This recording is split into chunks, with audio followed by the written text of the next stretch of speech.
Let's look at some of the facts relating to the record price increases in silver and gold.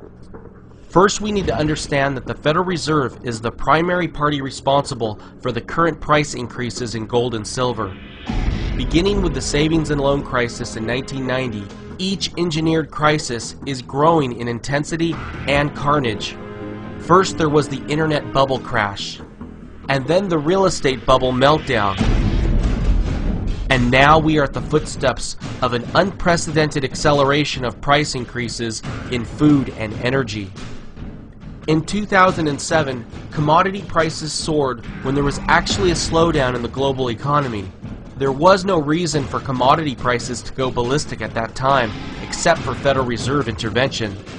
The price of oil went from $78 to $147. High gas prices actually burdened the average U.S. consumer with an additional tax of $500 billion. That $500 billion hidden tax was one of many reasons we are in the current great non-recession. On CNBC, they often point to the dollar index and state that a weaker dollar is good for the export economy. Currently, the US dollar index looks bad, but it actually means nothing because it is being compared to other worldwide fiat currencies undergoing massive debasement. Worldwide central banks seem to be in a currency death dance, racing each other to the bottom in the name of international competitiveness. Gold and silver is the only way to test the strength of our currency. The dollar is weakening against other currencies, but when compared against the price of precious metals and raw materials, we can see the true value of a U.S. Federal Reserve note. The truth is, gold and silver prices are just getting started. If you pay attention, the public is selling, not buying gold. I got $583. All I did was look through my drawer full of jewelry I never wear. Turn your unwanted or broken jewelry, gold, silver, platinum, rings, chains, and bracelets into cold hard cash from cashforgold.com. I had no idea my gold jewelry was worth so much money. What happened during the internet bubble? The average Joe was piling into tech stocks, and many individuals were giving up their jobs so they could day trade full-time. And we all know what transpired during the last death throes of the real estate bubble.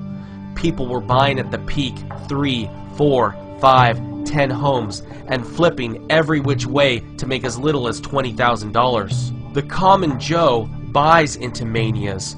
When all your neighbors are hoarding and trading gold and telling you real estate is a waste of time and money, it may be the time to look at diversifying some of your investments out of gold and silver.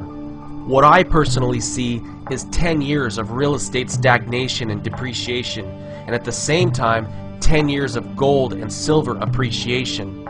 On a side note, jobs are not coming back to the U.S. To quote Dr. Mark Faber, companies would be out of their minds with healthcare reforms, government interventions, and the uncertainty about future taxes in the U.S. to even consider expanding in the U.S.